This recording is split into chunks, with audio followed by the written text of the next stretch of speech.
હું આજે થોડીક વાત કરીશ મેડિટેશન વિશે.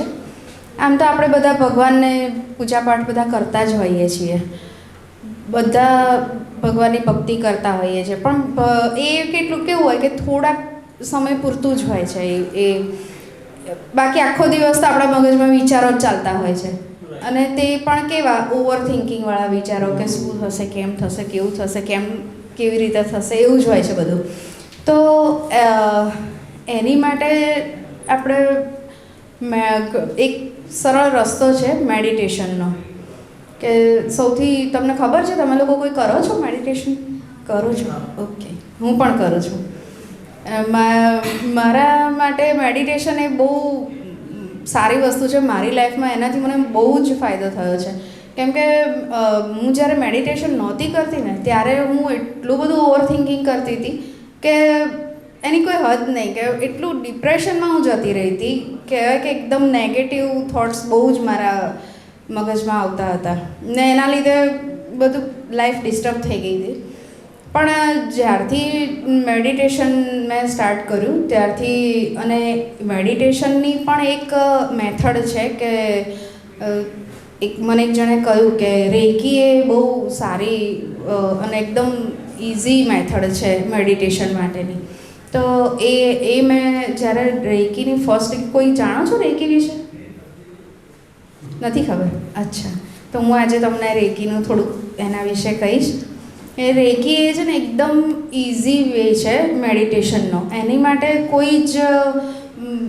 કોઈ વસ્તુની કે કોઈ એની સાધનની કે કશી જ જરૂર નથી. એકદમ આપણે પોતાના હાથથી જ, કોઈ સાધનો વગર આપણા હાથથી જ આપણે હીલિંગ મેથડ છે એક રેકી, એ હાથ વડે જ આપણે કરવાની છે. એ એકદમ એમાં કોઈ જ ટાઈમ લિમિટ કંઈ જ નથી, કોઈ સમય મર્યાદા નથી એની માટે.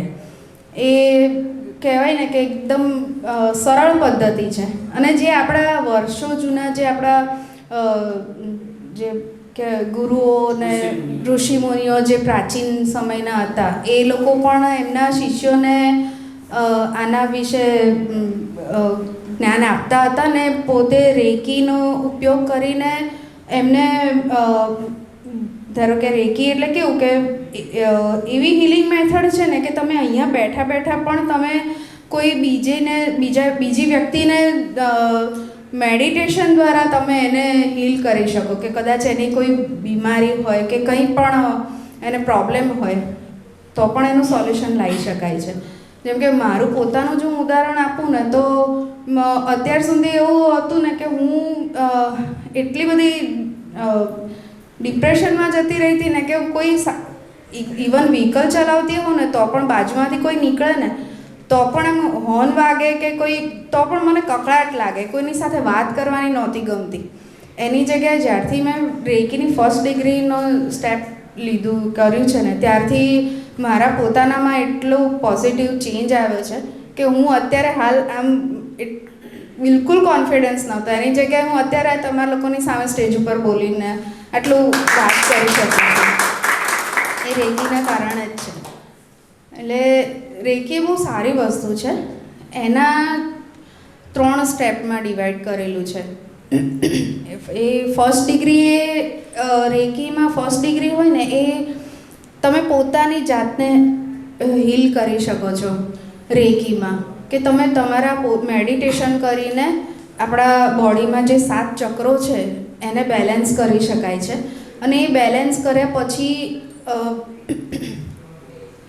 એ આપણને યુનિવર્સલ જે એનર્જી કહેવાય ને એની સાથે આપણને કનેક્ટ કરે છે.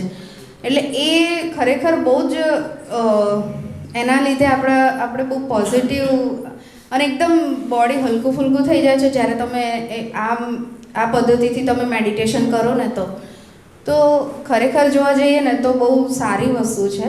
અને સેકન્ડ ડિગ્રી જે છે એમાં રેકીની જે સેકન્ડ ડિગ્રીનો સ્ટેપ છે ને, એ કેવું છે કે તમે જે ફર્સ્ટ ડિગ્રીમાં કેવું છે કે તમે પોતાની ઉપર જ કરી શકો, જ્યારે સેકન્ડ ડિગ્રીમાં કેવું છે કે તમે પોતે કોઈકને આપી શકો છો. હાથ દ્વારા તમે એનર્જીનો ફ્લો તમે બીજાને આપી શકો છો, એ સિવાય તમે બેઠા બેઠા પણ તમે ઇમેજિન કરીને પણ કોઈને નું મતલબ કે કોઈનું ખરાબ નહીં ઈચ્છવાનું, પણ સારા થોટ્સ મતલબ સારી એનર્જી તમે કોઈને પાસ ઓન કરી શકો છો. અને રેકીની જે 3rd ડિગ્રી કોર્સ છે ને એમાં એવું છે ને કે તમે એકદમ અંદરથી પ્યોર, તમારો સોલ એકદમ પ્યોર થઈ ગયો હોય ને ત્યારે જે રેકી માસ્ટર છે ને એ તમને 3rd ડિગ્રી શીખવાડે કે તમે પોતે શીખવાડી શકો લોકોને રેકી. એ 3rd ડિગ્રી ક્યારેક જ કોઈકને જ શીખવા મળતી હોય છે. એ કોઈ એમને 3rd ડિગ્રી ક્યારે નથી કરી શકતું. 1st અને 2nd ડિગ્રી સુધી તો બધા પહોંચે છે, પણ 3rd ડિગ્રી સુધી પહોંચવું ને એ બહુ અઘરી વસ્તુ છે. એની માટે બહુ જ મેડિટેશનને બહુ જ એમાં અંદર ઊંડા ઉતરવું પડે છે. ત્યારે તમે મેડિટેશન 3rd ડિગ્રી સુધી પહોંચી શકો છો. એટલું એનું અને ઇફેક્ટ પણ એટલી છે એની રેકીની કે કોઈ પણ બીમાર વ્યક્તિને પણ તમે જો હિલિંગ મેથડથી તમે એને સાજા પણ કરી શકીએ છીએ. એટલું પાવરફુલ મેથડ છે. રેકીને કોઈ જાતિ કે ધર્મ કે કશાની સાથે કોઈ જ લેવા દેવા નથી. કોઈ તંત્ર મંત્ર વિદ્યા કે નથી પેલું કહેવાય ને કે મેલી વિદ્યા કે હિપ્નોટિઝમ જેવું કશું જ એમાં નથી હોતું. એકદમ સરળ સાદી પદ્ધતિ છે કે તમે ગમે ત્યારે ગમે તે સમયે ગમે ત્યાં બેસીને તમે મેડિટેશન કરી શકો છો એમાં. અને એટલી પાવરફુલ મેથડ છે ને કે તમને જ્યારે તમે મેડિટેશન કરવા બેસો ને તમે પોતે પોતાના માટે પોઝિટિવ થોટ્સ લાવશો ને તો તમને યુનિવર્સ પોતે એટલી હેલ્પ કરે છે ને એની માટે આપણા પોતાનામાં એટલું ઇમ્પ્રુવમેન્ટ આવે છે એના લીધે.